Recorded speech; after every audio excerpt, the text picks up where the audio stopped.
All right. Scream 96. Favorite scenes. Starting off with the introduction of Sidney Prescott right after, the Casey Becker death scene. Her upstairs on her keyboard. Really like that moment right there of her. And of course, you got Billy Loomis, the introduction to him for the first time, uh, going up into a room through the window, which I thought was really cool. But the other ones I like, I'm gonna have to say, is the water fountain scene when everybody's all together, and I love there's a couple lines there, but my favorite quote that Randy had said was that before or after he sliced and diced. I really love that quote. Uh, in general, this is the reason why this is probably the best Scream. You can't outdo the original, but Randy is a survivor in this one, so he's got a lot of great moments in here. We're gonna go through. One of my favorite moments with Gail is when she basically arrives on scene at the Prescott house the night that Sidney Prescott gets attacked for the first time, and Tony Kenny, basically, would you please interpret that means move your fat tub lord ass now? I thought that was really well done, and I love the lime green outfit that she had on, the jacket. I think it was a, I don't know if it's a double blazer, if it was a double breasted blazer or whatnot with the lime green skirt. I thought it was really cool. Um, I think like I said, Scream One. I think is Courtney Cox's best look for was in Scream One. Scream Two was a close tie-in as well. But another one I like was when it was right after Kenny gets killed. Gail jumps into the news van and she uses the wiper blades to clear off the window, and it's all blood. And she's driving, and here's Kenny's body, and she's driving, and Kenny's body is still hanging on, and all of a sudden she turns, and his body flies off and hits the wooden fence or something, and that was pretty much it. And I just love uh, the scene with Henry, all the scenes that Principal Henry Winkler Devons from Happy Days, especially when he confronts the two students that did that Ghostface prank. I thought that was really cool. I mean, every scene that he was in the film, I just loved. Can't get enough of the Fonz for that.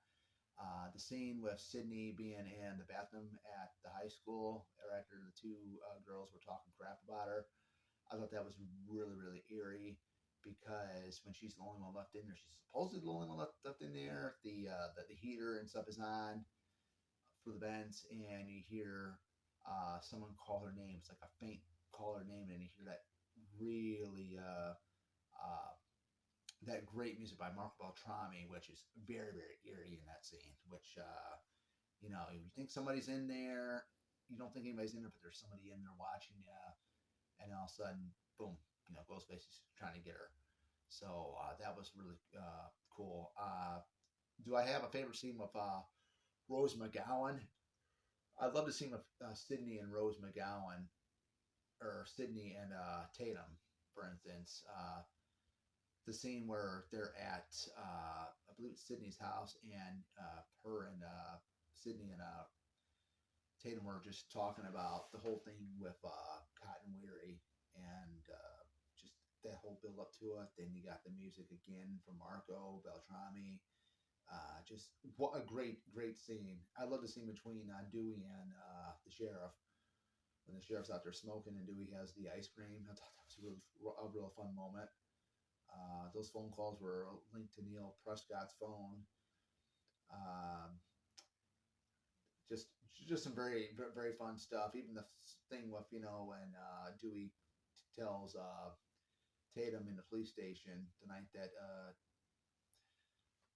Sydney gets attacked, like when I'm wearing this uniform or this badge, you treat me like the man of law. And she goes and says, your janitor's your superior. Okay, Deputy Boy, your janitor's your superior. Just stuff like that.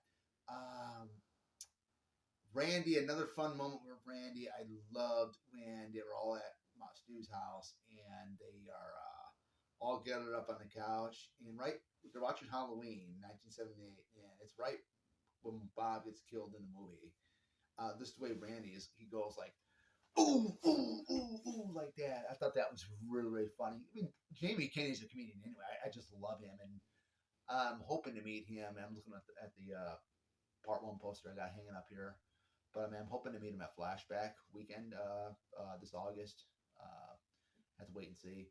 Um, but the final act, everything is perfect. Uh, Skeet and